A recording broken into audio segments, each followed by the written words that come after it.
This week, Cessna is losing part of its brain trust. Rotax introduces a fuel-injected version of its 912 engine, and Boeing and Airbus continue to squabble over subsidies.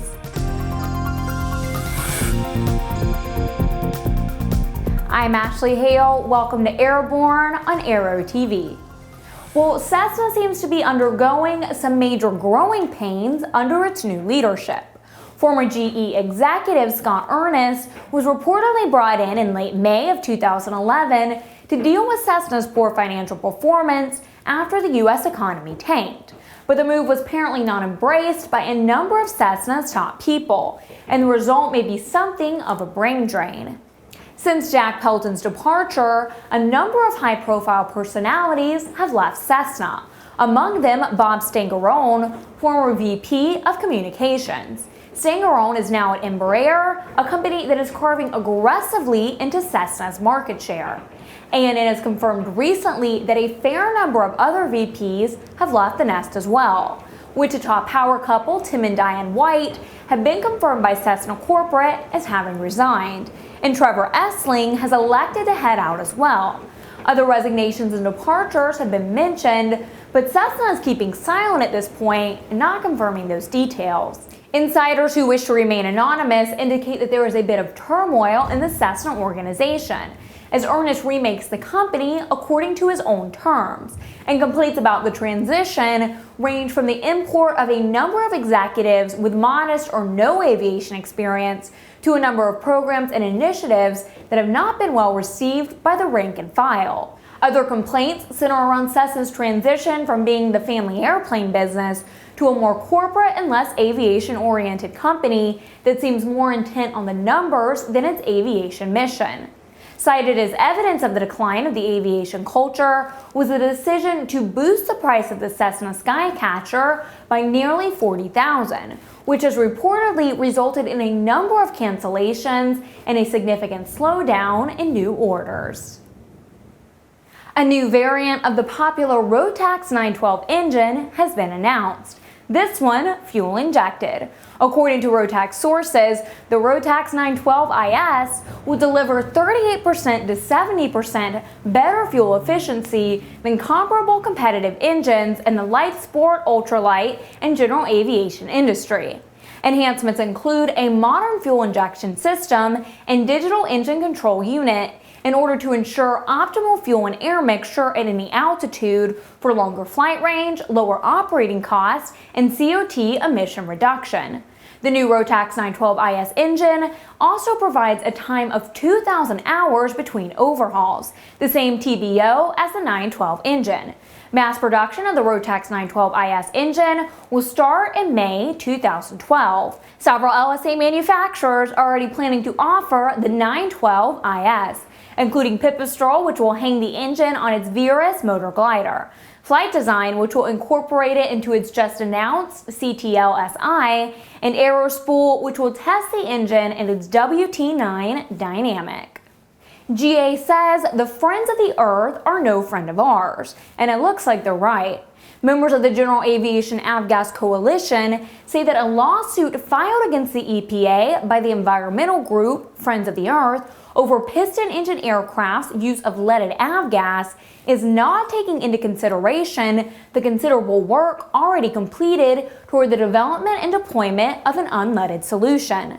Since the environmental group's petition was filed in 2006, the EPA has issued new rules that increase the stringency of the National Ambient Air Quality Standards for lead by tenfold. The new EPA rules also mandate monitoring of lead measurements near selected sources, even though the vast majority of areas with general aviation airports do not exceed the new stringent air quality standards for lead. But the bottom line is the FAA, not the EPA, has final regulatory authority over all changes in aviation fuel due to critical safety of flight considerations. Although the EPA is charged with establishing aircraft emission standards, it must consult with the FAA and cannot establish standards that would adversely affect safety. Florida's legislative session wrapped up last week, and the state's lawmakers passed a couple of items favorable to the aviation industry. Tom Patton has that story. The Florida legislature passed 2 bills during the session that will benefit both aircraft owners and operators, as well as FBOs doing business in the state. One bill exempts fixed-base operators from paying an intangibles tax on property they lease from an airport. The Florida Aviation Trades Association, or FATA, worked closely with the Florida Airports Council to change the language in the statute to clarify that FBOs qualified for the exemption. The measure stemmed from 3 FBO companies in the state, Galaxy Aviation, Aviation Center, and Boca Airport, which faced assessments from the State Department of Revenue for back taxes on lease holdings as far back as 1985. The FBOs had argued that a property tax exemption specifically dealing with FBOs should make them exempt, but a court had sided with the DOR. The change could save each of those businesses as much as $600,000 per year. The other bill expands the state's sales tax exemption on aviation maintenance, parts, and labor to include lighter turbine and piston aircraft. The exemption now applies to aircraft with a maximum certified takeoff weight of more than 2,000 pounds. It had applied to airplanes above 15,000 pounds and rotary wing aircraft weighing more than 10,000 pounds maximum certified takeoff weight. Backers of the bill say it will help boost the state's aviation maintenance business and create jobs. It had the backing of both FATA and the AOPA. So from an aviation standpoint, it was a pretty good year at the Florida legislature. Both of these measures take effect July 1st. For Airborne, I'm Tom Patton. You're watching Airborne. More in a moment.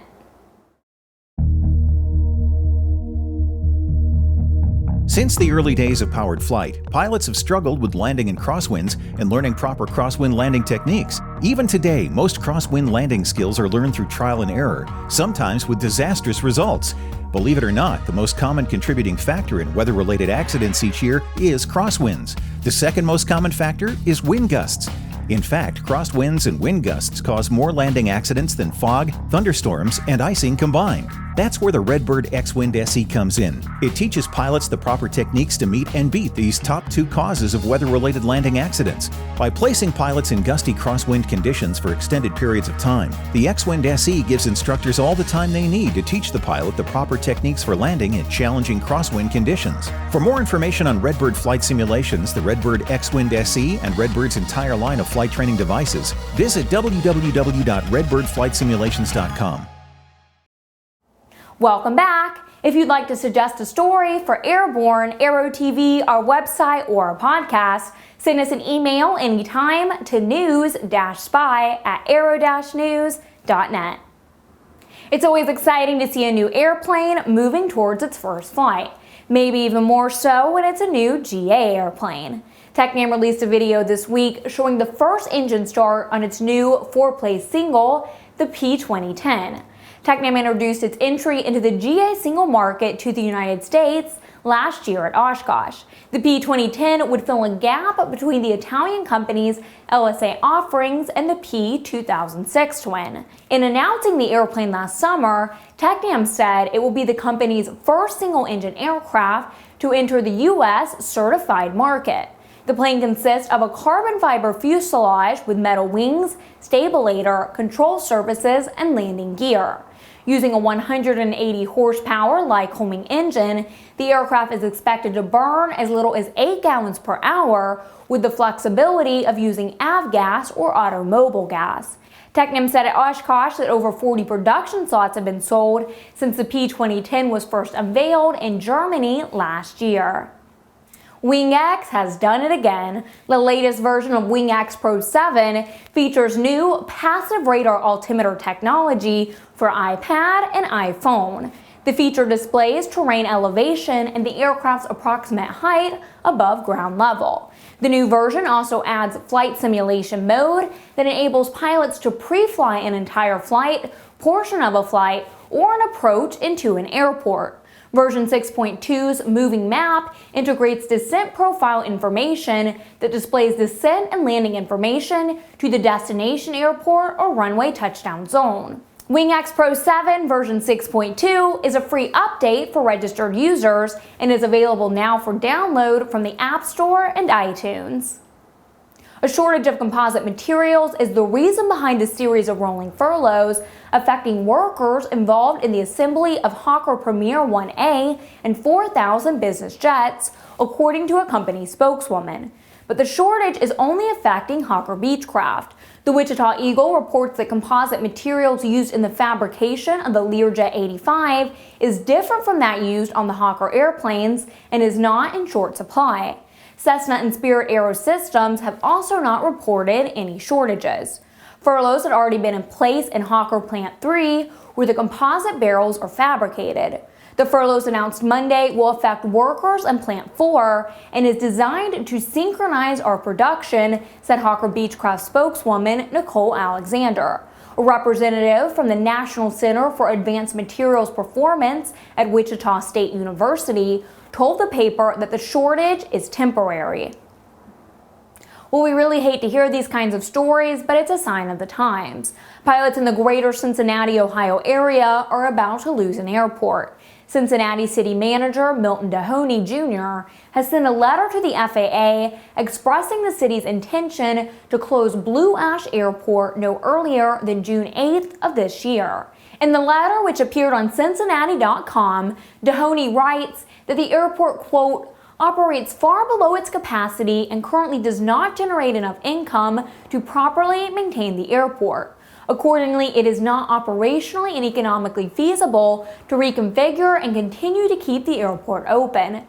The City of Cincinnati says it will work with the FAA to implement all necessary procedures to ensure that the airport is properly closed and that the users and tenants of the airport are notified well in advance of its closure. The letter goes on to point out that there are 5 other GA airports within 30 statute miles of Blue Ash, which can easily absorb the additional traffic. In just a moment, Jim Campbell is just embarrassed. Find out why when we come back. I'm Ashley Hale, and you're Airborne on Aero TV. The Aero-News network continues to lead the way in communicating the most exciting and interesting news from the avionics world. Starting April 4th, Aero TV will cover AEA's industry-leading new product introduction showcase. 2 special AEA live feature programs will follow the NPI programming and feature extensive interviews with the industry's newsmakers. Be sure to mark your schedule for this April 3rd through 6th and join us for our live video coverage of the 2012 Aircraft Electronics Association Annual Convention and Trade Show, exclusively from the Aero-News Network. The DFC-90 all-digital attitude-based autopilot delivers significant performance and safety improvements over previous generation systems. Its innovative flight envelope protection guards against autopilot-induced stalls, and the straight and level mode provides one-button recovery from unusual attitudes for an added measure of safety. Immensely popular within the Cirrus community, the DFC-90 is now being made available for a growing list of aircraft including Piper Matrix and Mirage, Cessna 182s, and Beech Bonanzas and Barons. Fly with confidence. Fly with DFC-90.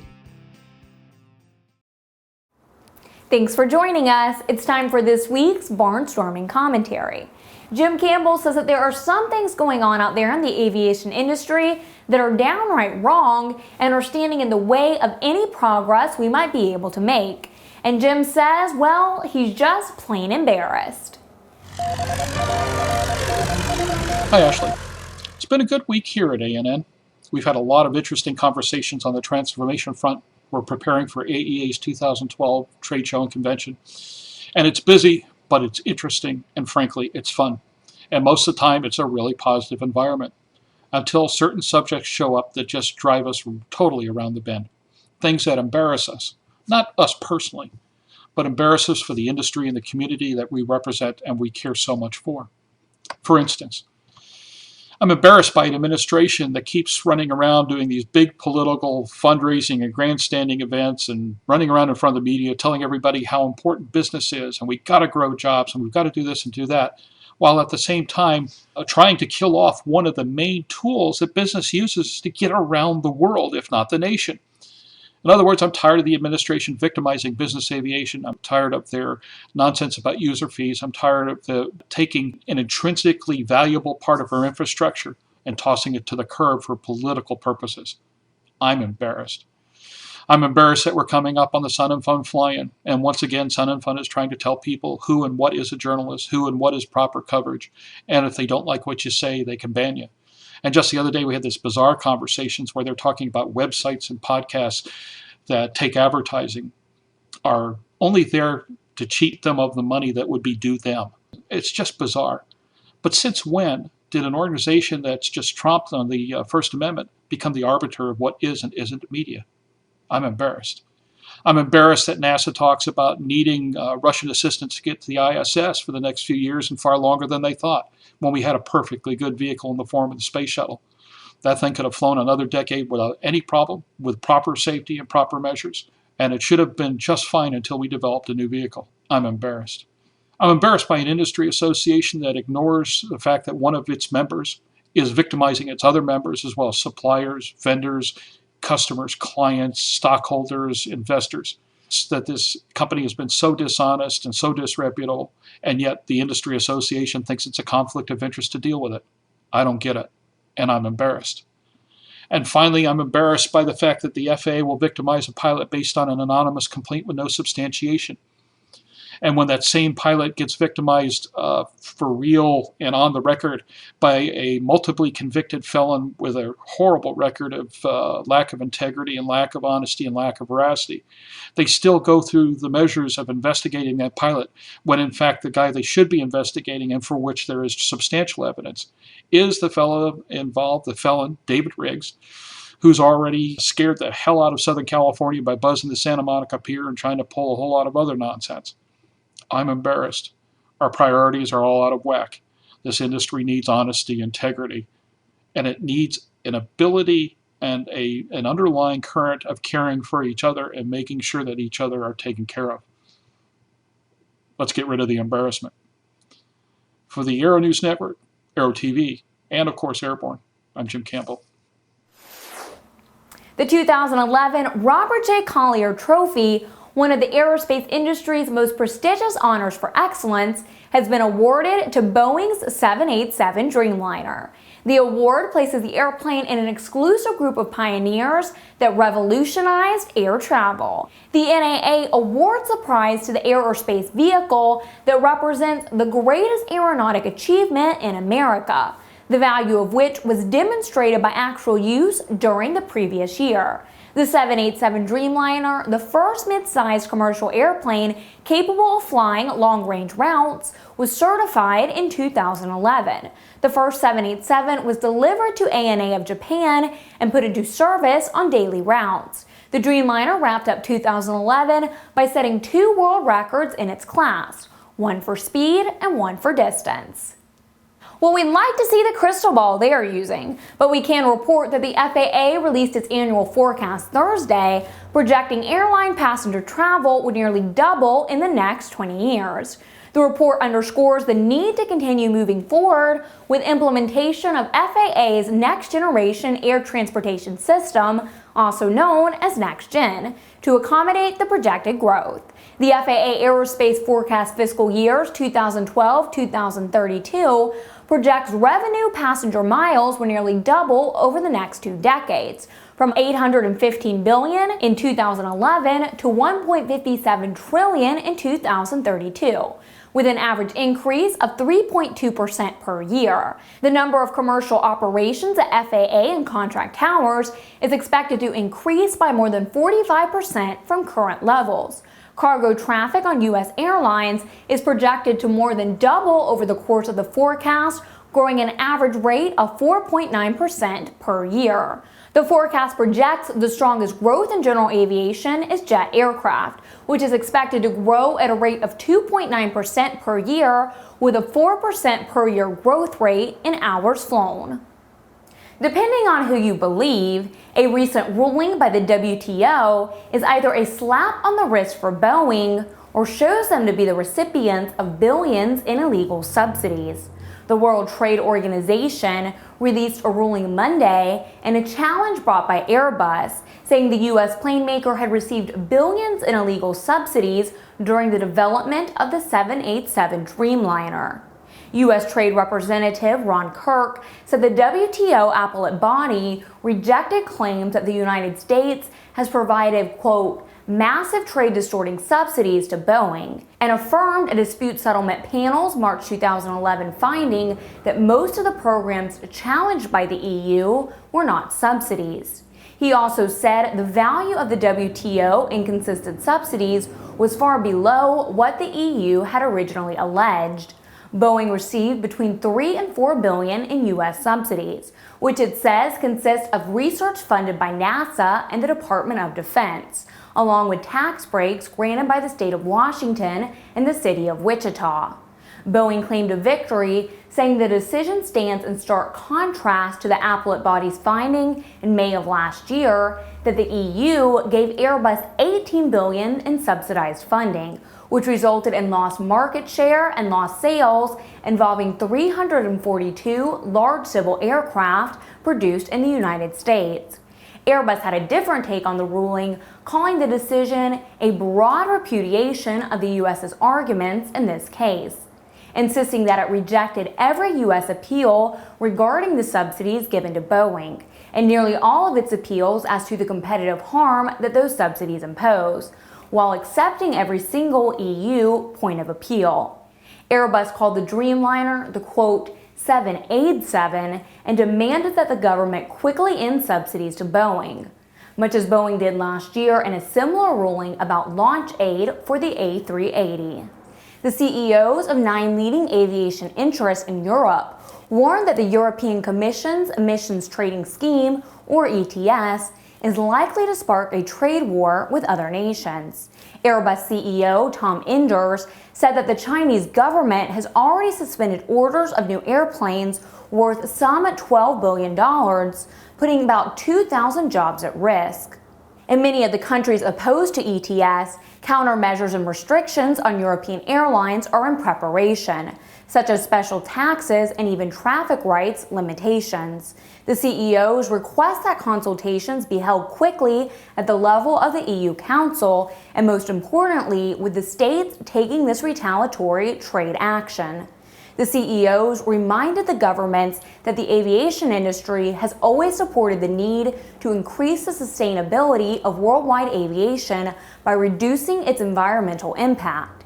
The EC continues to contend it was forced to act unilaterally when the ICAO was unable to come up with a multinational solution.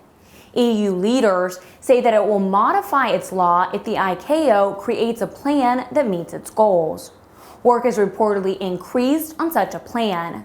Meanwhile, the environmental ministers of all 27 EU countries said at a meeting Friday that they were all fully supportive of the EU ETS. 2 exceptional flyers with an indisputable love for aviation have been awarded the 2012 scholarships established in honor of U.S. aerobatic team pilot and IAC president Vicki Cruse, who died tragically while competing in an aerobatic competition in England in 2009.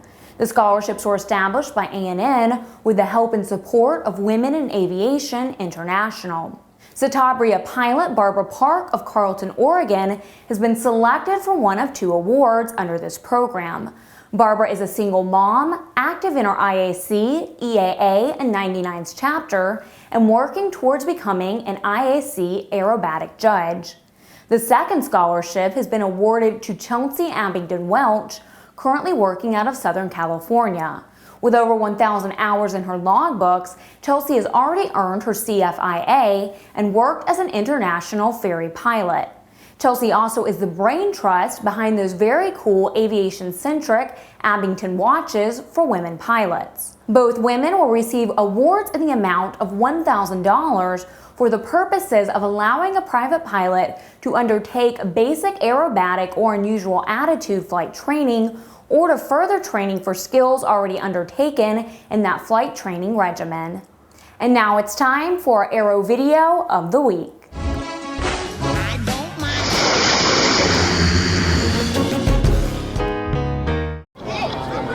This week, a video of a sight you simply won't see every day. In a variation of a heritage flight, two Boeing 737s joined in a formation of warbirds for a low pass at the 2009 Virginia Air Show. It was reported to be a first for the airplanes, and it sure looks cool. To find this video, go to YouTube and search for Boeing 737 Formation Virginia. The full video runs about 2 minutes and 21 seconds. And if you have a suggestion for a future Aero video of the week, you can send us a link to news-spy@aero-news.net. Finally this week, while it may be true that TSA agents need some discretionary authority to confiscate items at security checkpoints, this one seems to be pretty low on the common sense scale. Photographers often carry an air-blowing device which consists of a rubber squeeze bulb and a plastic nozzle to remove dust from the very delicate sensors and lenses of digital cameras. Touching the sensor can ruin it, so there are no hard metal parts on the puffers, which are usually small enough to fit in the palm of the hand. But Gizmodo reports that another blogger, who goes by the name of Gynoceros, had his puffer confiscated at a TSA checkpoint in the Newark airport because it, quote, looks like a bomb. A cartoon bomb maybe? Maybe it was the name of Giotto's rocket blower which made TSA take note of the item. Get comprehensive, real-time, 24/7 coverage of the latest aviation and aerospace stories anytime at aero-news.net. And join us again next week for another edition of Airborne here on Aero TV. I'm Ashley Hale. Thanks for watching. See you next week.